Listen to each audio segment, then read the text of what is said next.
अरे की बने के बन गईनी हम तो कांवरिया, कैसे के जाइब सुन देव घर नगरिया। बने के बन गईनी हम तो कांवरिया, कैसे के जाइब सुन देव घर नगरिया। नशा में बाड़ो पूरा तुम तोल, अरे कैसे तू लेके हमके जइब का।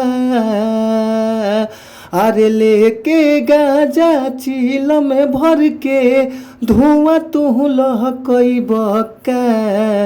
एके रात में देव घर के दर्शन करब का।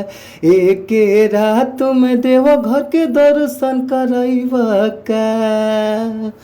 तो जी हाँ ये भैया, आप सब कैसन बनी जाए भैया। और हमारा पूरा विश्वास रहेला, मन में हुलास रहेला कि आप लोग मस्त हो खब जा, खुश हो खब जा, स्वस्थ हो खब जा, तंदुरुस्त हो खब जा। और हम बानी आप सबके भोजपुरी गायक व गीतकार नीतीश सिंह। सबके हम प्रणाम करतनी। ए भैया, आपन आशीर्वाद न हमरा ऊपर बनौले रही जा, काहे से कि रउए सबके आशीर्वाद चाही ए भैया। और रउआ सबके बीच में बहुत ही कम से कम चार्ज में, बहुत ही कम पैसा में हम ई बोल बम के गाना लेके आ गइल बानी। तो भैया हमरा पूरा विश्वास बा कि अगर ई गाना के रउआ सब अच्छा से म्यूजिक बनवा के अच्छा से स्टूडियो में गायकी कर देतनी जा, तो हमरा 100% आशा बा कि गाना जरूर बाजी है भैया। अजी भैया, रउआ सब अच्छा गावतनी जा, अच्छा बजावतनी जा, फिर भी रउआ सबके अच्छा मीटर गाना नइखे मिल पावत। तो रउआ सबके घबराए के ज़रूरत नइखे न। अच्छा मीटर पावे खातिर हमारी यूट्यूब चैनल के सब्सक्राइब कर लीजा, जौना यूट्यूब चैनल के नाम बाटे भोजपुरी संगीत लिरिक्स। तो हमारी यूट्यूब चैनल के सब्सक्राइब करके घंटी के बेल आइकन दबा लीजा, काहे से कि घंटी के बेल आइकन रउआ सब दबा ले जा, तो कोनो भी वीडियो गाना अपना चैनल के माध्यम से रिलीज करत तानी तो सबसे पहले नोटिफिकेशन रउआ सबके सामने पहुंच जाई। तो आप लोग ज़रूर सब्सक्राइब कर ली और घंटी के बेल आइकन जरूरे दबा ली।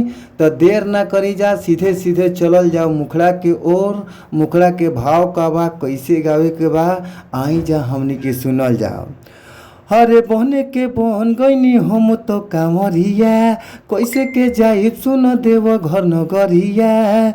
बने के बन गईनी हम तो कांवरिया, कैसे के जाइब सुन देव घर नगरिया। नशा में बाड़ो पूरा तुम तोल, आ कैसे तू लेके हमके जइब का।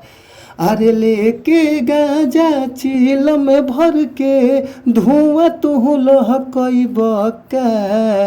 एके रात में देव घर के दर्शन करब का। एके रात में देव घर के दर्शन करब का। तो भैया, अगर ई मीटर अच्छा लगता तो फुल सॉन्ग लेवे खातिर स्क्रीन पर नंबर बा, नंबर नोट कर लीजा। 98 350 77 203। एक बार और नंबर नोट कर लीजिए भैया, 98 350 77 203। आप लोग नंबर पर ज़रूर कॉल करी। कॉल कैला पर बहुत ही कम पैसा में रउआ सबके गाना मिल जाई।